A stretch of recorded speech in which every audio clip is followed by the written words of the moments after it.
ஒரு 19 வயசு பொண்ணு நைட் அம்மாக்கிட்ட குட் நைட் சொல்லிட்டு தூங்க போகிறா. ஆனால் அடுத்த நாள் காலையில் அவள் உயிரோடையே இல்லை. எந்த டோரும் பிரேக் ஆகலை, விண்டோஸ் பிரேக் ஆகலை, எந்த ஃபோர்ஸ் சென்டருமே இல்லை. அப்போ ஜெஸ்ஸியை கொன்னது யாரு? அதுதான் இன்னைக்கோட கேஸ். வெல்கம் டு கவிதை அன்சால்வ்ட்.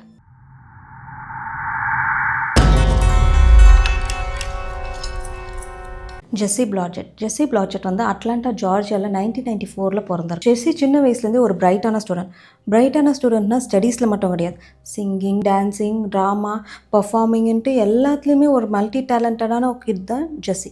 அவள் சுற்றி இருக்கிறவங்களா இருக்கட்டும், இல்லை உயிரோட ஒரு மிருகங்களாக இருக்கட்டும், எல்லாத்துக்குமே அவள் சேவை செய்யணும்னு நினச்சோம். நம்ம எல்லாரும் வளர இந்த உலகம் கொஞ்சம் குருவல் அப்படின்னு எப்படி புரிஞ்சுப்போமோ, அதே மாதிரி ஜெஸ்ஸியும் வளர இந்த உலகம் கொஞ்சம் குருவல்னு புரிஞ்சுக்கிறோம். ஆனால் எல்லாரும் மாதிரி கடந்து போகாம ஜெஸ்ஸி இந்த உலகத்தை மாத்துவேன்ற இன்டென்ஷனோட வளர்ந்த. அவ சொல்ல மட்டும் செய்யாம சின்ன வயசுல இருந்து இயற்கை பாதுகாப்பு, சமூக நீதி, ஆண்கள்னால பாதிக்கப்பட்ட பெண்களுக்கு வாய்ஸ் கொடுக்கறது எல்லாமே செஞ்சிருக்கா. ஜெஸ்ஸி மாதிரியே ஷோஸ், சிங்கிங், டான்சிங், வயலின்ட்டு எல்லாத்துலேயுமே டேலண்டடா இருந்த பையன் தான் டேனியல் பேட்டில்ட்.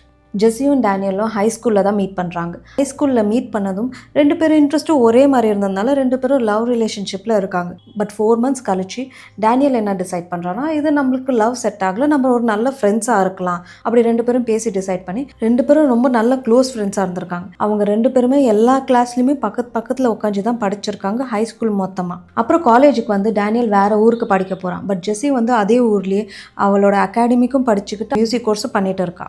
அதே டைம் ஜெஸ்ஸி வந்து பார்ட் டைமில் வெயிட்ரஸாக ஒர்க் பண்ணிட்டுருக்கா. பட் அவளுக்கு அந்த ஒர்க் பிடிக்கலன்ட்டு நான் ஓனாக ஏதாவது ஆரம்பிக்க போகிறேன் அப்படின்னு சொல்லிட்டு அவள் ஒரு மியூசிக் கிளாஸ் ஸ்டார்ட் பண்ணுறான். மியூசிக் கிளாஸ் ஸ்டார்ட் பண்ணி 2 மாதத்துலேயே 26 பசங்க வராங்க. இதே டைம் ஜெஸ்ஸிக்கு நிறைய ஜாப் ஆஃபர்ஸும் தேடி வருது. 2013 சம்மர் டைமில் வேறு ஊருக்கு படிக்க போன பசங்க எல்லாருமே திரும்ப ஊருக்கு வராங்க. டேனியலும் ஊருக்கு வரான். பட் பெர்மனெண்ட்டாக காலேஜை குவிட் பண்ணிட்டு வரான். அவனுக்கு காலேஜ் இதெல்லாம் செட் ஆகாது அப்படின்னு முடிவெடுத்துட்டு திரும்ப பெர்மனெண்ட்டாக ஊருக்கு வரான். ஸோ ஆப்வியஸ்லி ஜெஸ்ஸி அண்ட் டேனியலோட ஃப்ரெண்ட்ஷிப் பழைய மாதிரி ரொம்ப க்ளோஸ் ஆகுறாங்க. அந்த சம்மர் ஃபுல்லாகவே ரெண்டு பேரும் சேர்ந்து பாட்டு எழுதுறாங்க, பாட்டு பாடுறாங்க, ரெக்கார்ட் பண்ணுறாங்க, வயலின் வாசிக்கிறாங்க. ரெண்டு பேரும் வேறு ட்ராமாவில் பெர்ஃபார்மும் பண்ணுறாங்க. July 14, 2013 ஜெஸ்ஸியோட ஃபஸ்ட்டு பெரிய ஷோவில் பெர்ஃபார்ம் பண்ணுறான். அன்றைக்கி நைட் அந்த ஷோவில் பெர்ஃபார்ம் பண்ண எல்லா கேஸ்ட்டுக்குமே பார்ட்டி வைக்கிறாங்க. ஜெஸ்ஸி அந்த பார்ட்டியில் ரொம்ப சந்தோஷமாக தெரிஞ்சாலும் அவள் ரொம்ப அன்கம்ஃபர்டபுளாக இருந்திருக்கா. அந்த பார்ட்டி முடிச்சு வீட்டுக்கு வந்து ஜெஸ்ஸி வந்து அவங்க அம்மா கிட்ட என்ன சொல்லியிருக்கான்னா, 2 வயசான ஆண்கள் இவகிட்ட வந்து தப்பாக ட்ரீட் பண்ணியிருக்காங்க, ஃப்ளர்ட் பண்ணியிருக்காங்க, நான் ரொம்ப அன்கம்ஃபர்டபுளாக ஃபீல் பண்ண வச்சுருக்காங்கன்ட்டு அவங்க அம்மா கிட்ட சொல்லியிருக்கா. அவங்க அம்மாவும் ஜெஸ்ஸியும் கொஞ்ச நேரம் பேசிக்கிட்டு அதுக்கப்புறம் ஜெஸ்ஸி அவங்க அம்மாவுக்கு குட் நைட் சொல்லிட்டு தூங்க போகிறான். ஜெஸ்ஸிக்கு ஒரு பழக்கம் இருந்திருக்கு. அவளுக்கு டெய்லியும் நைட் தூங்குறதுக்கு முன்னே அவள் டைரி எழுதிட்டு தூங்குற பழக்கம் இருந்திருக்கு. ஸோ அவள் டைரியில் அன்றைக்கி நைட்டோட இன்சிடென்ட் எழுதியிருக்கா. அவள் என்ன எழுதியிருக்கானா, I think I am being corrupted. Certain men are taking what should be platonic love and perverting it into a competition அப்படின்னு எழுதியிருக்கா. அதுக்கு என்ன அர்த்தம்னா, சில ஆண்கள் நண்பனாக கொடுக்குற அன்பை ஒரு காம்படிஷனாக மாற்றுறாங்க அப்படின்னு எழுதியிருக்கா. அடுத்த நாள் காலையில் 8 மணிக்கு ஜெஸ்ஸியோட அம்மா பேர் வந்து ஜாய். யூஸ்வலாக அவங்க வீட்டில் இருக்கிற எல்லா வேலையும் முடிச்சுட்டு அவங்க வேலைக்கு கிளம்புறாங்க. பட் ஜெஸ்ஸி இன்னும் ஏந்திருக்கல. அவங்க கூப்பிட்டு பார்க்குறாங்க. சரி ஜெஸ்ஸி தூங்குறா அப்படின்னு சொல்லிட்டு விட்டுட்டு போகிறாங்க. அதே டைமில் ஜெஸ்ஸியோட அப்பா ஆல்ரெடி வேலைக்கு கிளம்பிட்டார். ஒரு 12 மணி அளவில் ஜாய் லஞ்ச் பிரேக்குக்கு வீட்டுக்கு வராங்க. வீட்டுக்கு வந்து பார்க்குறாங்க ஜெஸ்ஸி இன்னும் எந்திரிக்கல. ஓகே, மற்ற டீனேஜ் மாதிரி மதியம் வரைக்கும் நல்லா தூங்குறா போல் அப்படின்னு சொல்லிட்டு சத்தமாக கூப்பிட்றாங்க. ஜெஸ்ஸி வரல. சரின்ட்டு அவங்க ரூமுக்கு போய் கூப்பிட்றாங்க. அவள் எந்திரிக்கவே இல்லை. அப்புறம் அவளை தொட்டு பார்க்கும்போது அவள் பாடி பயங்கர கோல்டாக ப்ளூவாக மாறியிருக்கு. ஸோ டக்குன்னு அவங்க அம்மா 911க்கு கால் பண்ணுறாங்க. கால் பண்ணி கொஞ்ச நேரத்துலேயே போலீஸ், ஆம்புலன்ஸ் எல்லாமே வருது. ஜெஸ்ஸியை செக் பண்ணுறாங்க. ஜெஸ்ஸி ஆல்ரெடி இறந்துருந்தான். ஜெஸ்ஸியோட கழுத்து நெருக்கின மார்க் இருந்திருக்கு. அதே மாதிரி ஜெஸ்ஸியோட முடி, ட்ரெஸ்ஸு எல்லாமே ஈரமாக இருந்திருக்கு. ஏன்னா கில்லர் எவிடன்ஸ் எல்லாத்தையும் அழிக்க ஜெஸ்ஸி மேலே தண்ணியை ஊற்றிருக்கான். எல்லாருக்கும் பல கேள்வி வருது. ஜெஸ்ஸிக்கு யார் இது பண்ணா, எப்படி வீட்டுள்ள வந்தா, எதுக்கு பண்ணாங்கன்ட்டு பல கேள்வி வருது. அதே மாதிரி வீட்டில் எந்த ஃபோர்ஸ் என்ட்ரியுமே இல்லை, எந்த டோரு, விண்டோ எதுவுமே பிரேக் ஆகலை.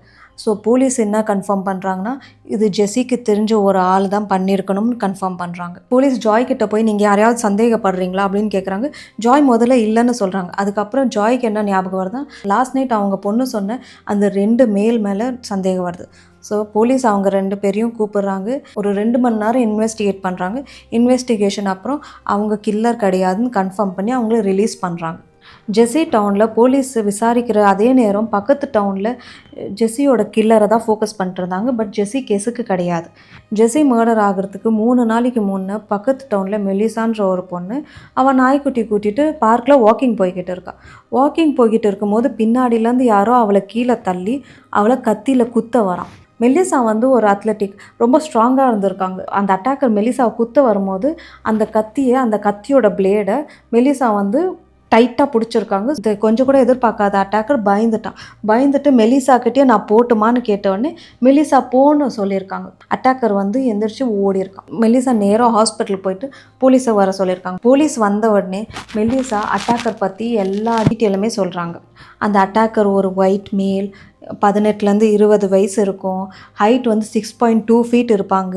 அது மட்டும் இல்லாமல் அவங்க car number, car colour, car எந்த மாடல்னு எல்லா இன்ஃபர்மேஷனுமே சொல்கிறாங்க. இவ்வளோ டீட்டெயில் வச்சு போலீஸ் என்ன பண்ணுறாங்க, அந்த அட்டாக்கரை ஒரு ஸ்கெட்ச் பண்ணி நியூஸில் ரிலீஸ் பண்ணுறாங்க. அதுக்கப்புறம் போலீஸ் டிபார்ட்மெண்ட்லேருந்தே ஒரு போலீஸ் வந்து இப்படி ஒரு கார் நான் பார்த்தேன் அப்படின்ற மாதிரி இன்ஃபர்மேஷன் தராங்க. ஆனால் மெலிசா கொடுத்த டிஸ்கிரிப்ஷனுக்கும் அந்த காரோட ஓனருக்கும் கொஞ்சம் கூட மேட்சே ஆகலை. ஆனாலும் போலீஸ் என்ன பண்ணுறாங்க, சரி ஒரு இன்வெஸ்டிகேட் பண்ணுவோம் அப்படின்னு சொல்லிட்டு அந்த காரோட ஓனர்கிட்ட போய் இன்வெஸ்டிகேட் பண்ணுறாங்க. அவங்க இன்வெஸ்டிகேட் பண்ணிட்டு அப்புறம் தான் தெரிஞ்சிச்சு, அந்த நாள் மெல்லிசா அட்டாக் ஆன நாள் அன்றைக்கி வந்து அவங்க அந்த கார் எடுத்துகிட்டு போகல, அவங்க பையன்தான் அந்த காரை எடுத்துகிட்டு போயிருக்காங்க அப்படின்ற இன்ஃபர்மேஷன் தெரியுது. இது எல்லாமே இந்த டவுனில் நடந்துட்டு இருக்கும் போதே ஜெஸ்ஸியோட ஃபேமிலி, ஃப்ரெண்ட்ஸ் எல்லாரும் சேர்ந்து அவங்களோட நினைவை ஷேர் பண்ணிக்கிறாங்க. அதே இடத்துல டேனும் இருந்திருக்கான். டேனுக்கு கால் வருது. கால் எடுத்த உடனே போலீஸ் பேசுகிறோம், உங்களை கொஞ்சம் இன்வெஸ்டிகேட் பண்ணணும்னு சொன்ன உடனே டேன் வந்து ஓகே நான் வரேன் அப்படின்னு சொல்லிட்டு வச்சாச்சு. இது போலீஸ்க்கு ரொம்ப பெரிய ஷாக். ஏன்னா என்ன கேஸ், என்ன ஆச்சு எதுவுமே கேட்கல. ஓகே நான் வரேன் அப்படின்னு சொல்லிட்டு வச்சா. ஜெஸ்ஸியோட பேரண்ட்ஸ் வந்து ஒன்றும் பயப்படாத, நார்மல் இன்வெஸ்டிகேஷன் தான் அப்படின்னு சொல்லிட்டு அனுப்புகிறாங்க. ஆனால் போலீஸ் கால் பண்ணியிருந்து ஜெஸ்ஸியோட கேஸ் கிடையாது, மெல்லிசாவோட கேஸ்க்கு. அந்த கார் ஓனரோட பையன் டேனியல் பார்டெல்ட். ஸோ டேன் என்ன பண்ணுறான், ஜெஸ்ஸி வீட்டிலேருந்து நேராக போலீஸ் ஸ்டேஷன் போகிறான். இன்வெஸ்டிகேஷனில் டேனை ஃபஸ்ட்டு போலீஸ் கேட்ட கேள்வி, இன்றைக்கி நைட் நீ எங்கே இருந்த? அதுக்கு டேன் நான் ஜெஸ்ஸி வீட்டில் இருந்தேன்னு சொல்கிறான். இது வேறு டவுன் போலீஸ்ன்றதுனால ஜெஸ்ஸியோட கேஸ் பற்றி முழுசாக எதுவுமே தெரியல. அதனால அவர் என்ன கேட்குறாருன்னா, என்ன ஆச்சு அந்த பொண்ணுக்குன்னு கேட்குறாரு. அதுக்கு டேன் என்ன பதில் சொல்கிறான்னா, அந்த பொண்ணை ரேப் பண்ணி யாரோ கொன்று இருக்காங்கன்னு சொல்கிறான். அது கேட்டதுமே அந்த போலீஸ்க்கு ரொம்ப பெரிய ஷாக். ஏன்னா ஜெஸ்ஸியோட அட்டாப்சி ரிப்போர்ட் இன்னும் வரல, நியூஸில் வரல, பப்ளிக் இன்ஃபர்மேஷன் வரல, ரேப்புன்னு எந்த கன்ஃபர்மேஷனுமே இல்லை. ஏன் ஜெஸ்ஸியோட பேரண்ட்ஸுக்குமே எதுவுமே தெரியாது. அப்படின்னும் போது எப்படி ரேப்புன்னு கன்ஃபார்ம் பண்ண முடியும்? ஒரே ஒரு ஆள் அது ரேப்புன்னு கன்ஃபார்ம் பண்ண முடியும்னா அது ஒரு ஆள் தான், அது அந்த அட்டாக். போலீஸ் எந்த ரியாக்ஷனுமே கொடுக்காம அட்டாக் பற்றி கொஷின் பண்ணுறாங்க.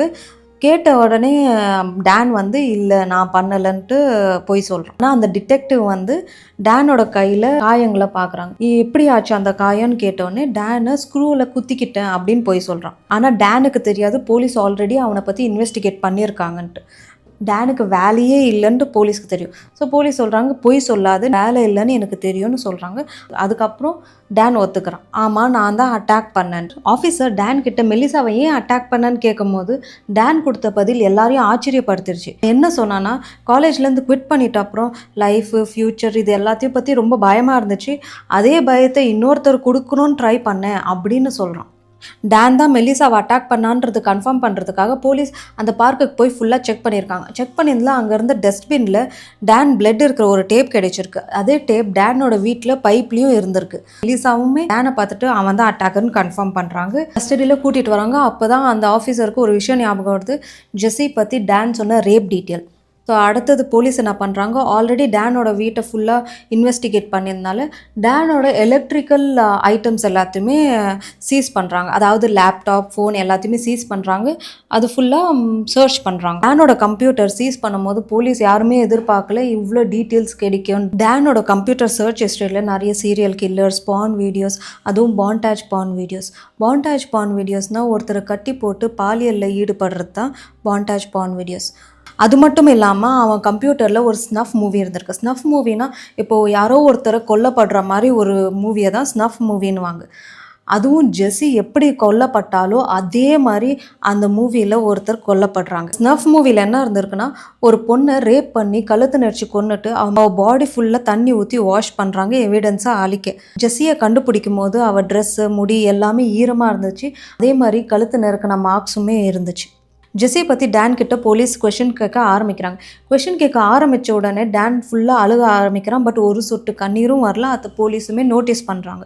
அதே மாதிரி டேன் வந்து ஜெஸ்ஸியும் அவனும் ரொம்ப க்ளோஸாக இல்லாத மாதிரி நடந்துக்கிறான். அவங்க ரிலேஷன்ஷிப்பில் இருந்ததையுமே அவன் மறைக்கிறான். போலீஸ் வந்து ஜெசிகா மர்டர் அன்னைக்கு டேன் என்ன பண்ணான்னு கேட்கும் போது அவன் என்ன சொல்கிறான்னா, நான் எப்பவும் போல தான் ஒர்க்குக்கு போகிற மாதிரி நடிச்சுட்டு நான் 2-3 பார்க்குக்கு போனேன். அதுக்கப்புறம் புக்கு எழுத ட்ரை பண்ணான்னு சொல்கிறான்.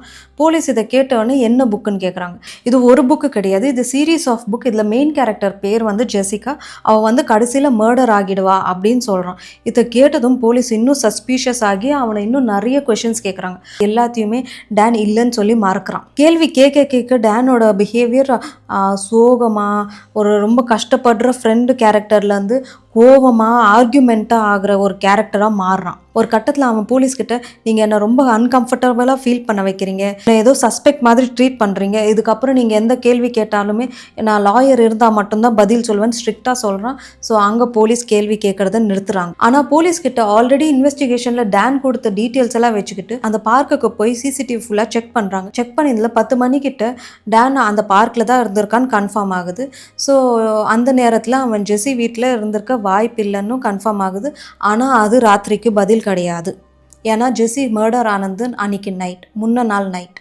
டேன் வீட்டுக்கு போய் க்ளீன் பண்ணிவிட்டு மார்னிங் பார்க்குக்கு வந்திருக்க சான்ஸ் நிறையவே இருக்குது. அதனால போலீஸ் என்ன யோசிச்சாங்கன்னா, ஒரு வேளை ஜெஸ்ஸியை மர்டர் பண்ணிட்டு அதுக்கப்புறம் அவன் பார்க் போயிருக்கானா கண்டிப்பாக ஏதாவது ஒரு எவிடன்ஸ் அந்த பார்க்கில் விட்டுருப்பான்ட்டு அந்த பார்க்குக்கு போய் திரும்ப ஃபுல்லாக சர்ச் பண்ணுறாங்க. புஷஸ், டஸ்ட்பின், சிசிடிவின்னு எல்லாமே சர்ச் பண்ணுறாங்க. சர்ச் பண்ணிடலாம். அங்கே இருந்த ஒரு டஸ்ட்பினில் ஒரு பாக்ஸ் இருந்திருக்கு. பாக்ஸுக்குள்ளே ஒரு டவல் இருந்திருக்கு. அதை எடுத்து பார்க்கும் போது தான் தெரியுது அது டவல் இல்லை, அது ஒரு ரோப்புன்னு. அதுவும் ஜெஸ்ஸி கழுத்தில் இருந்த எக்ஸாக்ட் மார்க் உள்ள ரோப். அகெயின் டேன் வீட்டுக்கு போகிறாங்க. திரும்ப சர்ச் பண்ணுறாங்க. அண்ட் சர்ச் பண்ணியிருந்தா அந்த ரோப்போட ரிமைனிங் ரோப்பும் டேனோட வீட்டில் கிடைச்சிருக்கு. அது மட்டும் இல்லாமல் ஜெஸ்ஸியோட வீட்டை செகண்ட் டைம் சர்ச் பண்ணும்போது ஜெஸ்ஸி பெட்டு கீழே ஒரு ரோல் ஆஃப் டேப் கிடைச்சிருக்கு. அது எந்த டேப்னா, மெலிசாவோட அட்டாக்ல டேன் பிளட்டோட இருந்த டேப், டேனோட வீட்டில் பைப்பில் இருந்த டேப். இப்போ அதே டேப் ஜெசிகாவோட பெட் கீழே டேனோட ஃபிங்கர் பிரிண்ட்ஸோட எடுத்திருக்கு. போலீஸ் டேனோட டிஎன்ஏ, ஜெஸ்ஸியோட டிஎன்ஏ எடுத்து அந்த பார்க்கில் கிடைச்ச எல்லா எவிடன்ஸ் கூடயுமே செக் பண்ணுறாங்க. அண்ட் செக் பண்ண எல்லா ஐட்டம்ஸ்லையுமே டேன் அண்ட் ஜெஸ்ஸி 2 பேரோட டிஎன்ஏவும் கிடைச்சிருக்கு. அது மட்டும் இல்லை, ஜெஸ்ஸி பாடியை செக் பண்ணும்போது டேனோட டிஎன்ஏ வந்து ஜெஸ்ஸியோட ஃபிங்கர் நெயில்ஸ்குள்ளே இருந்திருக்கு. அதே மாதிரி டேன் இன்டர்வியூவில் சொன்ன மாதிரி ஜெஸ்ஸி செக்ஷுவல் அசால்ட் ஆகியிருக்காங்க, அதுவும் டேனியலால். எல்லா அக்யூசேஷனுமே மறக்கிறான். பட் கோர்ட்டில் ஒரு 3 நாளில் 2 பொண்ணுங்களை அட்டாக் பண்ணியிருக்கானா, வெளியே வந்தால் இவன் திரும்ப இதே தான் பண்ணுவான்ட்டு ஜட்ஜ் அவனுக்கு ஆயுள் தண்டனை டிக்ளேர் பண்ணுறாங்க. 2017 டேனியல் சென்டென்ஸ்க்கு அப்பீல் பண்ணுறான். பட் அது ரிஜெக்ட் ஆகுது. டேனியல் இன்னும் ஜெயிலில் அவனோட ஆயுள் தண்டனையை அனுபவிச்சுட்டு தான் இருக்கான். உங்களுக்கும் என்ன மாதிரி மர்மமான க்ரைம் ஸ்டோரிஸ் எல்லாம் ரொம்ப பிடிக்கும்னா கண்டிப்பாக சப்ஸ்கிரைப் பண்ணிக்கோங்க. அதே மாதிரி நோட்டிஃபிகேஷனும் ஆன் பண்ணிக்கோங்க. ஏன்னா வீக்லி ஒரு 2 to 3 டைம்ஸாவது நான் வீடியோ அப்லோட் பண்ணுவேன். நீங்கள் எதையுமே மிஸ் பண்ணக்கூடாதுன்றதுனால கண்டிப்பாக நோட்டிஃபிகேஷனும் ஆன் பண்ணிக்கோங்க. அதே மாதிரி இந்த வீடியோ பிடிச்சிச்சுன்னா கண்டிப்பாக ஒரு தம்ஸ் அப் கொடுத்துட்டு உங்கள் ஃப்ரெண்ட்ஸுக்கும் ஷேர் பண்ணுங்கள். தேங்க்யூ.